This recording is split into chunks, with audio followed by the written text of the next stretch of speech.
Welcome to the Dark History Podcast. I'm your host, Ben Carter. In the heart of London, tucked away from the bustling city streets, stands a building that emanates an eerie stillness. This is the Clink Prison, one of England's oldest and most notorious penitentiaries, a silent monument to its dark and twisted past. But the silence that blankets the Clink is not one of tranquility. It's the hush of a place still haunted by the echoes of its history. A history that tells the tale of one inmate who never left. His name, Philip Dawkins, the last prisoner to be held captive within these cold stone walls. Dawkins was no ordinary inmate. His crime was not one of physical violence, but of manipulating the mind. A con man by trade, he was a master of deceit and trickery, using his silver tongue to con the wealthy out of their riches. But it wasn't the law that caught up with Dawkins. It was something far more terrifying. A man who played with people's minds, Dawkins found himself the victim of his own game, trapped within the confines of his own mental abyss, a prisoner of the Clink long after his physical body had passed. The Clink prison, with its historic aura, was a place that bore witness to the worst of human nature. The walls of this prison, standing tall and ominous, were drenched in the despair of those who were incarcerated within. Yet, among all the tales of human suffering, Dawkins' story stands out, not because of the crimes he committed, but because of the punishment he endured. A sentence that went beyond the physical realm, into the depth of his psyche, where he became a prisoner of his own mind. The darkness that consumed Dawkins was not a sudden occurrence. It crept upon him slowly, like the stealthy approach of a predator in the night. As a con man, Dawkins was accustomed to wielding control over others, creating illusions and manipulating realities. Yet in the Clink, he found himself stripped of his power, caught in an illusion he could not control. He was haunted by the faces of those he had wronged, their accusing eyes following him, their angry voices echoing in his mind. The prison became his nightmare, a ghostly realm where he was condemned to relive his crimes over and over again. The Clink prison is now a museum, a relic of the past, yet Dawkins' presence lingers. Visitors report hearing whispered voices and seeing ghostly apparitions, manifestations believed to be Dawkins, trapped in his eternal prison. The Clink, once a physical prison, has now become a spectral jail, holding its last inmate captive, not within its walls, but within the boundaries of his own guilt and torment. The ghost prison of London, a chilling testament to the power of the mind, continues to hold its last inmate, Philip Dawkins, in an eternal sentence that transcends the physical world. His haunting tale serves as a stark reminder of the indomitable power of guilt and the mental prisons we can construct for ourselves. Set in the heart of London, along the banks of the River Thames, the Clink prison was once a symbol of terror and tyranny. The prison was notorious for its inhumane conditions, where prisoners were subject to unspeakable brutality and degradation. The very name Clink, which came to represent any prison in general, was synonymous with fear and despair. But the Clink was more than just a physical prison. It was a psychological one as well, a place where the mind was shackled and the human spirit was crushed under the weight of guilt and regret. The dismal stone walls, the unyielding iron bars, the cold, dank cells, they all served as constant reminders of the prisoner's deeds and their subsequent punishment. It was within these walls that Dawkins was subjected to his own personal hell. Beyond the physical and emotional torment, perhaps the most unique aspect of the Clink was its location. It was situated in the vibrant district of Southwark, a region famous for its noisy taverns, brothels, and theatres. This juxtaposition of the prison's gloom against the backdrop of lively revelry created a disconcerting paradox. For Dawkins, this served as a cruel reminder of the life that once was, exacerbating the torment of his confinement. The Clink Prison Museum now stands as a haunting reminder of the past. Visitors walk through the narrow corridors and gloomy cells, absorbing the heavy atmosphere of desperation that still lingers. They stand before the various torture devices on display, imagining the agonies endured by the prisoners. It is within this chilling environment that Dawkins' spectral presence has reportedly been felt. The prison's transformation from a place of physical incarceration to a spectral jail is attributed to the enduring presence of Dawkins. The transition was not sudden but gradual, much like the creeping despair that had consumed Dawkins himself. As the physical prison slowly crumbled away, the spectral prison, born out of Dawkins's guilt and torment, became more pronounced. In the silence of the night, the whispers of the past can still be heard. Visitors report strange occurrences: a cold draft in a windowless room, a faint clanking of chains, a shadowy figure caught in the corner of the eye. These eerie phenomena have led many to believe that Dawkins is still serving his sentence, trapped within the spectral prison that his mind crafted. The ghost prison of London, once a bastion of human suffering, continues to echo with the guilt-ridden lamentations of its last inmate, Philip Dawkins.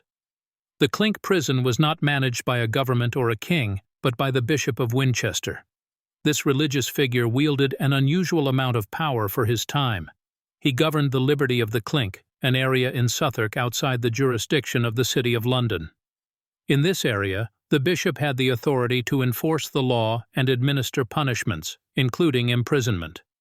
The prison was often used to detain those who had violated the strict moral codes of the time, including heretics, prostitutes, and those in debt. Philip Dawkins, the prison's last inmate, was a known debtor, a man unable to pay off his financial obligations. Debtors in this era were treated with little sympathy, often incarcerated until their debts were paid. However, for Dawkins, the sentence was not so straightforward. It's said that the Bishop of Winchester, a man of conservative values, had a personal vendetta against Dawkins, believing him to be a man of low morals.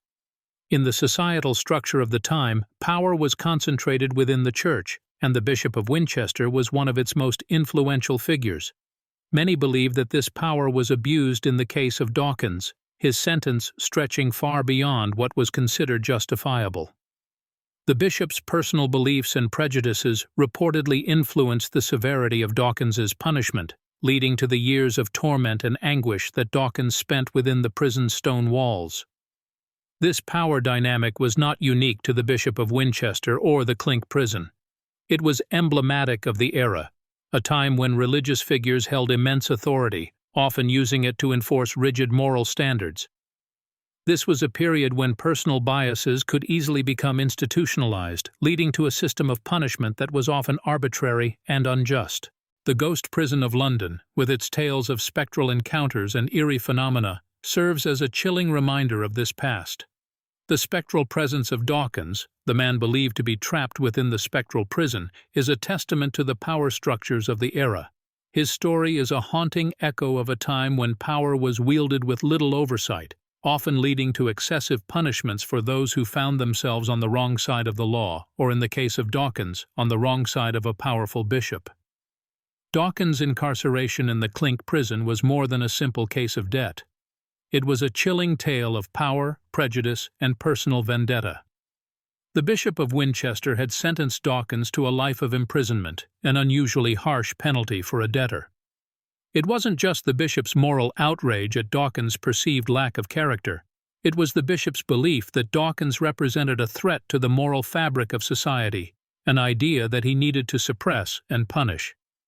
And so Dawkins was confined within the prison's cold, harsh walls. The bishop's influence ensured that his life was a living hell, filled with constant torment and abuse. While other prisoners were eventually set free once their debts were paid, Dawkins was denied this avenue of escape.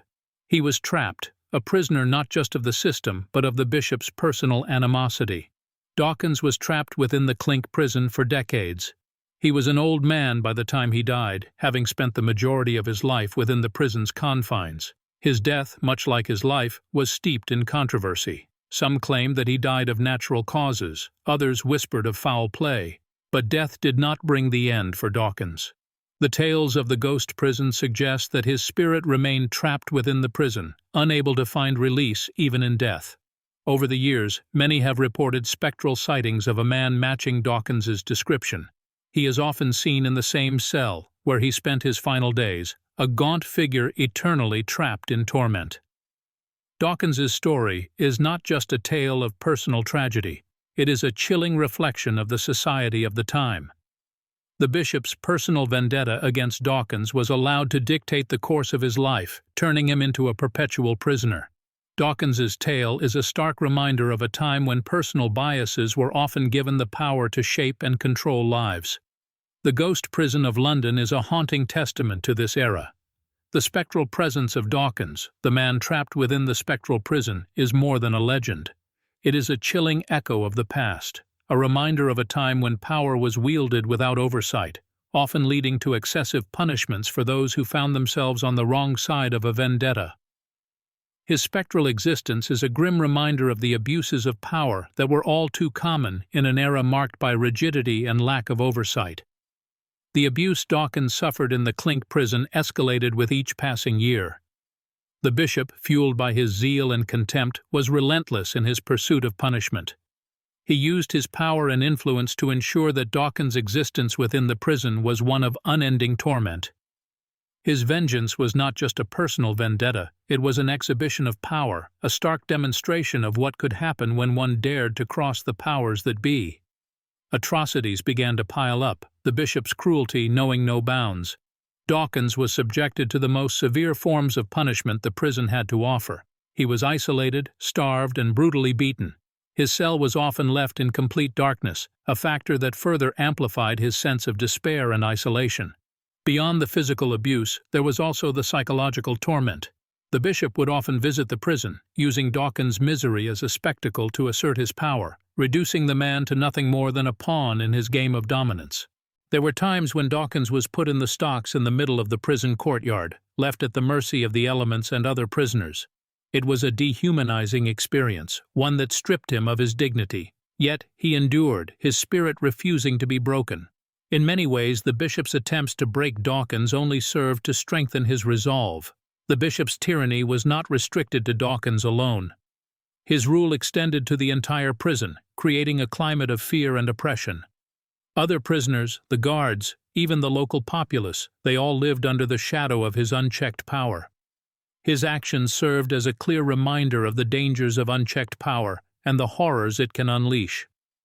And yet, despite the bishop's best efforts, Dawkins never recanted his views. He never begged for mercy or forgiveness. His spirit remained unbroken, a beacon of defiance against the bishop's tyranny. Even in death, he refused to give the bishop the satisfaction of his surrender. The tales of his ghostly presence within the prison suggest that even in death, Dawkins remained defiant, a spectral symbol of resistance against oppression. The ghostly tales of the Clink prison, therefore, are not just stories of the supernatural. They are echoes of a time when power was wielded without restraint, a time when personal vendettas were allowed to shape the course of justice. The spectral figure of Dawkins serves as a stark reminder of the horrors of unchecked power and the human cost of such tyranny. His ghostly presence is a haunting illustration of the atrocities committed in the name of justice. In the face of such monstrous tyranny, one might expect an uprising, a collective resistance to overthrow the oppressor. However, the bishop's rule was so absolute, his methods so brutal, that the idea of rebellion seemed far-fetched. The prisoners, the guards, and the local populace were paralyzed by fear, unable to imagine a reality where they could stand against such overwhelming power. The bishop had effectively transformed the prison into his personal kingdom, his reign marked by fear and oppression. The silence of the oppressed, their inability to resist, only further solidified the bishop's hold on power. Those who dared to voice their opposition were swiftly dealt with, their dissent silenced before it could spark a rebellion. Stories of such attempts and their brutal outcomes circulated among the inmates, further reinforcing the notion that resistance was futile. Dawkins, however, stood as a stark contrast to this pervasive silence. Despite the physical and psychological torment, he refused to bend to the bishop's will. His resistance, though primarily a personal struggle, served as a powerful symbol for the other inmates. His refusal to recant his beliefs, his steadfast defiance in the face of injustice, became a beacon of hope amidst the darkness of the prison. Even when he was placed in the stocks, reduced to a spectacle of the bishop's power, his spirit remained unbroken. Posthumously, Dawkins is said to have continued this resistance. His spectral figure, haunting the prison's corridors, is seen as a symbol of defiance against the bishop's tyranny. The ghostly tales of Dawkins's presence within the prison suggest that even in death, his spirit refused to surrender.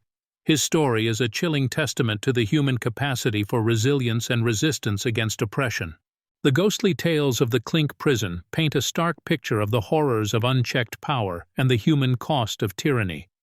Yet they also tell a story of resistance, of an indomitable spirit that refused to be broken. They serve as a reminder that even in the face of absolute power, the human spirit can endure, can resist, can survive. The haunting presence of Dawkins, the last inmate of the Clink prison, is a testament to this enduring resilience, a spectral symbol of resistance that lingers on long after the prison's walls have crumbled and the tyrant's rule has ended. The tales surrounding the Clink prison and the spectral figure of Dawkins are more than mere ghost stories. They are stories deeply rooted in the human condition, stories of resilience and resistance in the face of oppressive power, stories of the indomitable spirit that refuses to be broken. They are stories that reveal the darkest corners of our history, providing a chilling glimpse into the horrors of unchecked power and the human cost of tyranny. This legacy of resilience and resistance, embodied in the spectral figure of Dawkins, is a testament to the enduring power of the human spirit. It serves as a powerful reminder that even in the darkest moments, when all hope seems lost, the human spirit can endure, can resist, can survive. It is this indomitable spirit that continues to haunt the Clink prison, a spectral symbol of resistance that lingers on, long after the prison's walls have crumbled and the tyrant's rule has ended. The ghostly tales of the Clink prison also serve as a stark reminder of the dangers of unchecked power. They reveal the horrors of a system where one man, driven by a lust for power, was able to transform a prison into his personal kingdom, ruling with an iron fist, his reign marked by fear and oppression. They expose the chilling reality of a world where dissent was brutally suppressed, where the voices of the oppressed were silenced, where resistance was met with swift and brutal punishment. These stories are a chilling testament to the monstrous consequences of unchecked power. They serve as a stark reminder of the horrors that can emerge when power is concentrated in the hands of a single person, unchecked and unchallenged. They are a haunting reminder of the human cost of tyranny, of the suffering and oppression that can result from a system devoid of checks and balances. Yet amidst the chilling tales of oppression and tyranny, there is a tale of hope. The spectral figure of Dawkins, the last inmate of the Clink prison, stands as a powerful symbol of resistance against the bishop's tyranny. His haunting presence within the prison's corridors is a constant reminder of the indomitable spirit that refused to be broken, that continued to resist even in the face of seemingly insurmountable odds. The ghostly tales of the Clink prison are more than mere ghost stories. They are stories of resilience and resistance, stories of an indomitable spirit that refused to be broken, stories that reveal the darkest corners of our history while also providing a beacon of hope. They are stories that continue to resonate long after the prison's walls have crumbled, long after the tyrant's rule has ended, long after the last inmate has left the prison. In the aftermath of the bishop's rule and the eventual disintegration of the Clink prison, the memory of Dawkins, its spectral inmate, continued to linger, a ghostly reminder of the horrors that had once taken place within its walls. His haunting presence served as a stark reminder of the prison's dark past, a haunting testament to the oppressive regime that once ruled with an iron fist. But the ghostly presence of Dawkins within the prison's walls was not just a reminder of the horrors that had once been. It was also a symbol of hope, a beacon of resistance against the tyranny of unchecked power. Even in death, Dawkins refused to be silenced, his spectral figure a defiant symbol of the indomitable spirit that had once resisted the bishop's rule. The tales of the Clink prison and its ghostly inmate began to spread, carried by the whispers of the wind, echoed in the hushed conversations of the townsfolk. They spoke of the horrors that had once taken place within the prison's walls, of the oppressive regime that had once ruled with an iron fist, of the spectral figure of Dawkins that continued to haunt its corridors. They spoke of the chilling reality of unchecked power, of the horrors that can emerge when power is concentrated in the hands of a single person, unchecked and unchallenged. These stories sparked a call for justice, a demand for accountability for the horrors that had taken place within the Clink prison. The whispers grew louder, the demand for justice stronger, the call for accountability more insistent. The people demanded that those responsible for the atrocities committed within the prison's walls be held accountable for their actions. This call for justice was not just about holding the bishop and his henchmen accountable for their actions. It was also about ensuring that such horrors would never be repeated. It was about establishing a system of checks and balances, a system where power could not be concentrated in the hands of a single person, a system that would guard against the emergence of another Clink prison. The ghostly tales of the Clink prison served as a stark reminder of the horrors of unchecked power, of the monstrous consequences of a system devoid of checks and balances. But they also served as a beacon of hope, a symbol of resistance against tyranny, a testament to the indomitable spirit of Dawkins, the last inmate of the Clink prison. His spectral presence within the prison's walls was a constant reminder of the power of resistance, of the indomitable spirit that refused to be broken, even in the face of seemingly insurmountable odds. Justice, it was believed, would finally exorcise the ghost of Dawkins, liberating the last inmate of the Clink prison, and ensuring that the horrors of the past would never be repeated. The stories that emerged from the Clink prison, particularly the tragic tale of Dawkins, the last inmate, had profound ramifications. This was not merely a case of spectral sightings or tales of the supernatural. The ghost of Dawkins, still trapped within the prison walls, became emblematic of a struggle against tyranny and the fight for justice. This symbolism ignited a fervor in the populace that extended far beyond the immediate community. The haunting narrative served as a rallying cry for those seeking to reform the justice system, to ensure that power was not wielded unjustly and that the incarcerated were treated with humanity and fairness. The impact of the Clink prison's legacy was evident in the legal and political reforms that followed. Laws were enacted that ensured a more transparent and accountable justice system. There was a significant shift in the public's perception of prisons and the prison system.